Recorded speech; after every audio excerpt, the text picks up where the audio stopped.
And there's people that are good writers, but they're writing bullshit.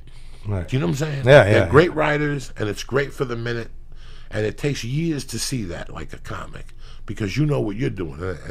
And if you're any comic that's good, you always think you're doing shit, like the material I got now ain't working. Meanwhile, people are fucking falling off. What are you talking about? Right. I don't like that fucking joke. I just do it because my kid, the fucking, people are dying. It's a good joke. We never think we have the good shit, you know? So it's really weird how the process just of comedy, you just fall in love with it more and more.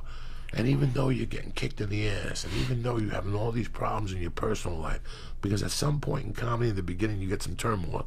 That's life testing you. Right. It's like when you quit smoking, and all of a sudden your uncle dies, and you're at the funeral parlor, and everybody's smoking cigarettes. You know what I'm saying? It's, well, my uncle died, so I started smoking again. You know what I'm saying? It's comedy always. Like, I remember fucking living in a car and taking showers at the gym, but going, I'm still going to do my spot tonight. Right. You know, I remember being in jail for 30 days, and when I was in jail, writing jokes and going, I can't wait to get out so I can get on fucking stage. Like, these were all part of my life in the early beginning, and somebody else would have just said, I ain't doing this no more. Why am I doing this shit? Well, it's challenging, brother. I think, you know, what you said as far as stories, things that happen to you, like what you're telling me, where you're literally suffering, man. You don't know you're suffering at a time. People, when you're suffering, you don't know you're going through it because you're going through it. You know, it's once you pass it, you go, damn, I was suffering.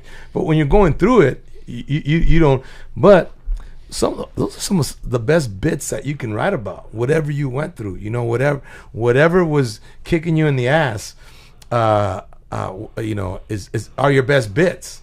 You know, I mean, that's what I've through 2 decades of writing. Okay, the best tip I can tell a young comic out there is I just don't write funny, man.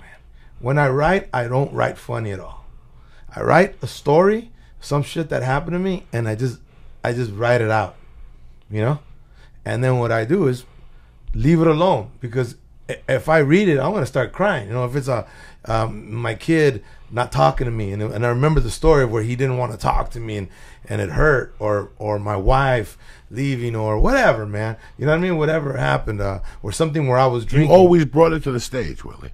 Yeah. You always do that. You believe in that. I believe in it also. Yeah. That's when I started getting real laughs. Yeah. When I started showing them my pain and what I went through and whatever the fuck. Yeah. People love to see somebody else fucking dying, like, in a way. Like that. Yeah. Well, you know what I think, Joey, I think the audience, because we're all flawed, man. And I think when they see another person on stage that's flawed, and us, we're you know, humorous, man. You know, which I think there's joke tellers and there's humorous, and I think of us as humorous because we tell them a story, you know. I mean, and when they see, you know, no, as much as everybody wants to put up a front, a lot of people, we're on this earth, and a lot of us have had some trials and tribulations, and a lot of us have been there, man, where there's been some pain, but we know how to push it down. So when we're on stage and they see a comic, they can relate now. And now they don't feel alone. They don't feel like they're alone on this planet where you want to fucking hang yourself.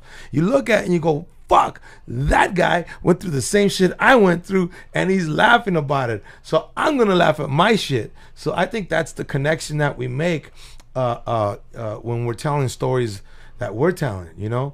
I tell a story, man, where you know, for years it used to bother me, man, and I didn't know how to make it funny, you know, because when I was a kid, I used to get fucked up by my mom. We grew up getting fucked up, man. I got hit hard. I got hit with brothers you have, Willie? It was just 2 sisters, bro. 2 and sisters. They're both older than you. No, one older, one I'm in the middle. And my mom used to fuck us up, man. And I remember talking to, like, everybody talks about, you know, your mom fucking you up, but man, I was on stage a couple years ago, and I wasn't talking about, man, yeah, my mom used to beat me. No, not like that, man. I got into details, right? And I said, man, now that my mom's old, you know, she's like a kid, you know, and she's not, she's all there. Don't get me wrong. It's not, you know, but she argues with me. You know what I mean? Like an older person is almost like, and sometimes I feel like pulling out a whip and fucking her up, bro, and telling her what she used to tell me. Hey, get your hands out the way. Do you know what I mean? Yeah, when I tell that on stage about, you know, when you just sit, when you put it by itself, man, this guy's talking about whipping his own mom. When you leave it like that, yeah, it's not funny. But when you hear the whole story, man, and you can share this with audience or anybody that got hit when they were a kid, and they can see this, man, I think there's almost a sense of it's a sense of therapy, bro. I believe, you know. I mean, I'm not there to fucking save anybody's life or anything like that. Don't get me wrong, but I think at times us unwillingly there might be some therapy within that humor For us as a comedian? for us and the audience. For me, I love, on Tuesday nights now I go to a bar, Willie. Right. Because I'm sick and tired of performing on a tightrope. Right. It's a great job, but it's not the way we were brought up. And to get the maximum value out of me, I can't walk on a tightrope all the time. Right. I'm not the type of dude that could sit down and go, okay, what did I see today on the news? That was funny. All right, I saw something. The fucking the shootout at the gas station. I'm not. Although there was a lady trying to get gas, and she's in the fucking passenger seat, and these people are having a shootout, and she's in the passenger seat, dog. And she dropped, and you could see the bullet holes, but then I don't know what happened. The baby yelled, and I went into the other room. Hysterical. Okay, you write that down, right? Tonight I saw a lady getting shot, okay?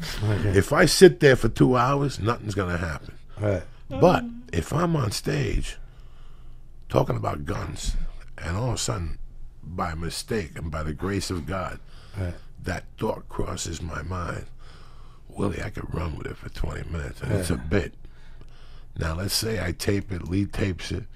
Guess what? I'll never say it like that again. The other day when you said that it's just like acting, you got to feel it.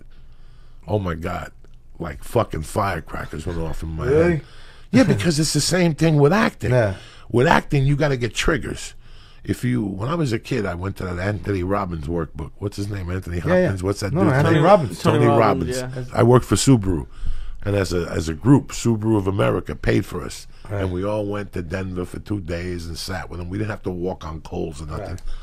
But if I remember anything from that workbook, he spoke a lot about triggers as a salesman.